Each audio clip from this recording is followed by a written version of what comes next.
ಎಲ್ಲರಿಗೂ ನಮಸ್ಕಾರ. ನಾನು ನಿಮ್ಮ ಸುಮಾ ಪಾಟೀಲ್. ಶ್ರೀ ಶಕ್ತಿ ಸವಿರುಚಿಯಿಂದ ಇದು ಸೋಮವಾರ ಮತ್ತು ರವಿವಾರದ ವಿಡಿಯೋ ಆಗಿತ್ತು. ಇದು ಕಂಚಿಕಾಯಿ ಉಪ್ಪಿನಕಾಯಿ ರೆಸಿಪಿ. ಈಗ ಆಲ್ರೆಡಿ ಒಂಥರ ಕಂಚಿಕಾಯಿ ಉಪ್ಪಿನಕಾಯಿ ನಾನು ಮಾಡಿ ಹಾಕಿ ತೋರಿಸಿದೆನು. ಇದೊಂಥರ ಡಿಫ್ರೆಂಟ್ ಆಗೈತಿ. ಆ ಥರದ ವಿಡಿಯೋ ನಿಮ್ಮೊಂದಿಗೆ ಹಂಚ್ಕೋಕೆ ಬಂದನು. ಇವತ್ತು ಸೋಮವಾರ ಆಗಿರೋದ್ರಿಂದ 3ನೇ ಶ್ರಾವಣ ಸೋಮವಾರದ ಲಿಂಗು ಪೂಜಾ ನಾನು ಪ್ರತಿ ವಾರ ಮಾಡ್ತೇನೆ. ಈ ವಾರ ಈ ರೀತಿ ಅಭಿಷೇಕ ಅಲಂಕಾರ ಈ ರೀತಿ ಆಗಿತ್ತು. ಈ ಪ್ರತಿ ಶ್ರಾವಣದೊಳಗೂ ನಾನು ಇದೇ ರೀತಿನ ಮಾಡ್ತೇನೆ.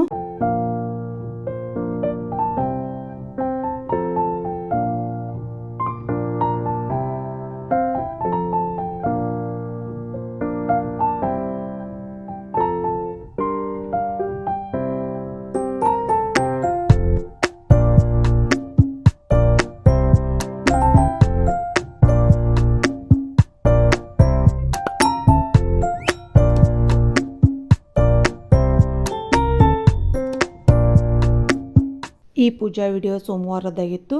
ನಾನು ನಿನ್ನೆ ದಿನ ರವಿವಾರನ ಇದು ಕಂಚಿಕಾಯಿ ಉಪ್ಪಿನಕಾಯಿದು ಮಾಡಿದ್ನಿ. ಒಮ್ಮೆ ಇಡೀ ಕಾಯಿನ ಕುದಿಸಿ ಉಪ್ಪಿನಕಾಯಿ ಮಾಡಿದ್ದು ತೋರಿಸಿನಿ.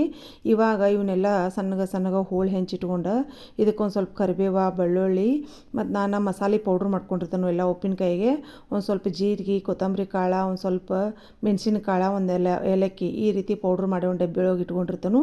ಅದೊಂದು ಚಮಚದಷ್ಟು. ಆಮೇಲೆ ರುಚಿಗೆ ತಕ್ಕಷ್ಟು ಖಾರ, ಉಪ್ಪು ಮತ್ತು ಇವು ಕಂಚಿಕಾಯಿ ಕೈ ಆಗಿರೋದ್ರಿಂದ ಒಂದು ಸ್ವಲ್ಪ ಬೆಲ್ಲ ಹೆಚ್ಚಿಗೆ ತೊಗೋಬೇಕು. ನಾವು ಈ ಕಡೆ ಕಂಚಿಕಾಯಿ ಅಂತಾವು, ಒಬ್ಬೊಬ್ಬರು ಹಿರಳೆಕಾಯಿ ಅಂತಾರು. ಎರಡೂ ಸೇಮನ ಇವ ಕಂಚಿಕಾಯಿ.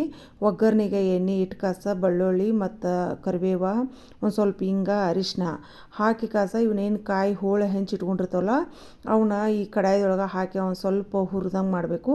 ಕೈ ಬಿಡದ್ಲೇನೋ ಒಂದು ಸ್ವಲ್ಪ ತಿರ್ಕೊಂತಿರ್ಬೇಕು. ಆಮೇಲೆ ಅದಕ್ಕೆ ರುಚಿಗೆ ಉಪ್ಪು ಮತ್ತು ಖಾರ, ಅದೇನು ಮಸಾಲೆ ಪೌಡ್ರ್ ಇರ್ತೈತಲ್ಲ ಅದನ್ನು ಒಂದು ಚಮಚದಷ್ಟು ಹಾಕಿ ಬೆಲ್ಲ ಹೆಚ್ಚಿಗೆ ಹಾಕಬೇಕು. ಕಂಚಿಕಾಯಿ ಕಹಿ ಆಗಿರೋದ್ರಿಂದ ಒಂದು ಸ್ವಲ್ಪ ಜಾಸ್ತಿನೇ ಬೆಲ್ಲ ಬೇಕು. ನಾನು ಒಂದು ಅರ್ಧ kg ಅಷ್ಟು ಬೆಲ್ಲ ಹಾಕಿದ್ದೇನೆ. ಇದಕ್ಕೆ ಮೀಡಿಯಮ್ ಸೈಜದ್ದು 4-5 ಇವ ಕಂಚಿಕಾಯಿ.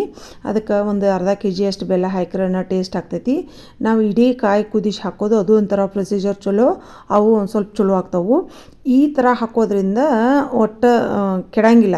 ನಾವು ಫ್ರಿಜ್ ಒಳಗಿಡ್ದೆ ಹಂಗೆ ಕಡಿಕೂ ಇಟ್ಕೋಬೋದು. ಅದನ್ನು ಅವೇನು ಕಾಯಿ ಕುದಿಸಿ ಹಾಕ್ತಲ್ಲ ಅದೊಂದು ಸ್ವಲ್ಪ ಕಡಿಕಿಟ್ರಲ್ಲಿ ಕೆಡ್ತೈತಿ. ಅದಕ್ಕೆ ಒಂದು ಸ್ವಲ್ಪ ಫ್ರಿಜ್ ಒಳಗೆ ಇಡಬೇಕು. ಈ ರೀತಿ ನಾವು ಉಪ್ಪಿನಕಾಯಿ ಹಾಕಿ ಮಾಡಿಕೊಂಡು ಅಂದ್ರೆ ಇವನ್ನ ಕಡಿಕನ ಸ್ಟೋರ್ ಮಾಡಿ ಇಟ್ಕೋಬೋದು. ಮತ್ತು ಇದಕ್ಕೆ ಒಂದು ಹನಿ ನೀರು ಸಹಿತ ಮುಟ್ಸೋ ಆಗಿಲ್ಲ. ಸಣ್ಣ ಉರಿ ಒಳಗನ ಬೆಲ್ಲ ಹಾಕಿದ್ದಿಂದ ನಾವು ತಿರ್ಕೊಂತಿದ್ರೆ ಈ ರೀತಿ ರಸ ಆಗ್ತೈತಿ. ಈಗ ನೋಡ್ರಿ ಅದು ಅರ್ಧ ಕಡಿಮೆ ಆಯಿತು. ಒಂದು ಸ್ವಲ್ಪ ಗಟ್ಟಿ ತಿಕ್ನೆಸ್ ಬಂತಂದ್ರೆ ಗೊತ್ತಾಕೈತಿ ನಿಮಗೆ ಅದ್ರ ಉಪ್ಪಿನಕಾಯಿ ರೆಡಿ ಆದಂಗೆ.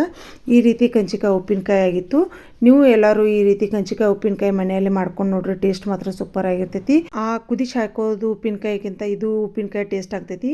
ಎರಡೂ ಥರ ನೀವು ಡಿಫ್ರೆಂಟಾಗಿ ಮಾಡಿ ನೋಡ್ರಿ. ಮತ್ತು ಟೇಸ್ಟ್ ಮಾತ್ರ ಸೂಪರ್ ಆಗಿರ್ತೈತಿ.